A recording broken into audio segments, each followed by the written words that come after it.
Hello friends, आज मैं पनीर की एक ऐसी रेसिपी लेकर आई हूँ जिसे आपको खाते ही पेट तो भर जाएगा पर मन नहीं भरेगा। तो दोस्तों ये है निज़ामी हांडी पनीर। तो इसके लिए सबसे पहले हमें कुछ सब्जियों को स्टीम कर लेना है। तो मैंने गाजर, मटर और फूल गोभी को स्टीम कर लिया है। तो फूल गोभी छोटे टुकड़े किए हैं और गाजर के पतले पतले लंबे लंबे पीसेस कर लिए हैं। तो सब्जियाँ हमारी स्टीम हो चुकी हैं। तो सब्जियों को मैंने हटा लिया है कढ़ाई से। अब दूसरी कढ़ाई में मैंने यहाँ पर तेल डाला है। तो मसाले कुक करने के लिए मैंने यहाँ पर सरसों का तेल यूज़ किया है। अगर आप चाहें तो आप रिफाइंड ऑयल का भी यूज़ कर सकते हैं। ऑयल अच्छे से गर्म हो गया। यहीं पर हमें कुछ मसाले ऐड कर देने हैं। तो मैंने एक बड़ा प्याज लिया, उसे रफली चॉप कर लिया है। तो प्याज को मैंने कढ़ाई में डाल दिया है। साथ में एक तेज़पत्ता और 2 हरी मिर्च ली, उन्हें मैंने 2-2 टुकड़े कर दिए, उनको भी डाल दिया है। और एक टुकड़ा अदरक का डाला, उसे मैंने 4 भागों में काट लिया है। तो मसालों को हमें कुक करना है, लगभग इनको सॉफ्ट होने तक ही कुक करेंगे। तो एक मैंने बड़ा टमाटर लिया है, तो उसे भी डाल दिया है। अब सभी चीज़ों को हमें इतना कुक करना है कि दोबारा हमें इन्हें कुक करने की ज़रूरत ना पड़े। तो मसाले सॉफ्ट हो गए हैं। यहाँ पर मैंने 1 कप पानी डाल दिया है और पानी डालने के बाद मैंने गैस का फ्लेम मीडियम कर दिया है और कढ़ाई को लीड से कवर कर देंगे। लगभग 2 से 3 मिनट तक के लिए इन्हें कुक करेंगे। यहाँ पर लगभग 3 से 4 मिनट हो चुका है। साथ ही मैंने काजू और बादाम डाल दिए है। तो इन्हें भी हमें यहाँ पर कुक कर लेना है। दोबारा से मैंने फिर कढ़ाई को कवर कर दिया है और लगभग 3 मिनट के बाद लीड को हटा देंगे। तो 3 मिनट हो चुका है, लीड मैंने हटा दी है और हमारे जो मसाले हैं अच्छे से कुक हो गए हैं। मैंने यहाँ पर गैस का फ्लेम ऑफ कर दिया है और मसालों को ठंडा होने के लिए छोड़ देंगे।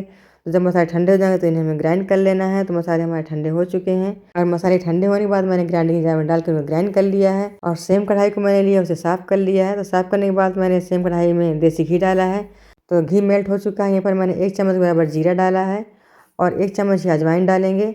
दोनों चीज़ों को हमें हाई फ्लेम में लगभग 30 सेकंड के लिए सौटी करेंगे। तो 30 सेकंड हो चुका है। यहाँ पर मैंने बारीक कटा हुआ लहसुन ऐड कर दिया है और लहसुन को भून जाने के बाद मैंने यहाँ पर 1 इंच बराबर अदरक का टुकड़ा बारीक कट करके लिया था, तो उसे भी डाल दिया है। उसे भी अच्छे से भून लेना है और साथ में 1 हरी मिर्च और 1 छोटा प्याज मैंने लिया, उन्हें रफली चॉप करके डाल दिया है।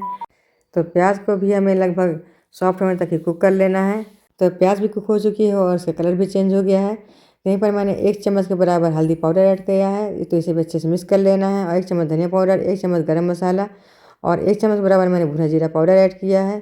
तो सूखे मसालों को मैंने 1 मिनट के लिए सौटी किया है। तो मसाले अच्छे से भुन चुके हैं। यहीं पर मैंने पालक डाल दी है। तो पालक को हम 1 मिनट के लिए सौटी करेंगे, जिससे पालक का जो क्रंचीनेस है चला जाए और पालक सॉफ्ट हो जाए। तो यहाँ पर देखिए पालक सॉफ्ट हो चुकी है। अब यहीं पर हमें लगभग 1 कप के बराबर पानी ऐड करना है। तो पानी को भी मैंने पालक के साथ अच्छे से मिक्स कर दिया है और जो मैंने मसाले ग्राइंड करके रखे थे तो उन्हें भी यहीं पर डाल देंगे। तो ग्राइंड किए हुए मसाले मैं पहले ही अच्छे से कुक कर चुकी थी, तो इसलिए इनको यहाँ पर ज़्यादा कुक करने की ज़रूरत नहीं है। तो मसाले डालने के बाद गैस का फ्लेम हाई करेंगे और हाई फ्लेम में मसालों को हम 2 मिनट तक के लिए सौटी करेंगे। तो मसाले हमारे से सौटी हो चुके हैं। यहीं पर मैंने लगभग 1 चम्मच के बराबर कसूरी मेथी को हाथों से क्रश करके डाल दिया है। अब ग्रेवी भी अच्छे से कुक हो चुकी है, इसमें बबल्स भी आने लगे हैं। तो जब मैंने सब्जियों को स्टीम किया था तो स्टीम की हुई सब्जियों को भी यहाँ पर डाल देना है। तो मैंने गाजर, मटर और फूल गोभी को डाल दिया, इन्हें भी हमें मिक्स कर लेना है। तो सभी चीज़ें मिक्स करने के बाद हमें कढ़ाई को लीड से कवर कर देना है और लीड से कवर करने के बाद लगभग 4 से 5 मिनट तक के लिए इसे कुक करेंगे। यहाँ पर 5 मिनट हो चुका है और मैंने लीड को हटा दिया है और सब्जी भी अच्छे से हमारी कुक हो चुकी है। तो यहीं पर हमें लगभग 1 चम्मच के बराबर नमक ऐड करना है। तो नमक आप अपने टेस्ट के अकॉर्डिंग ही ऐड करिएगा।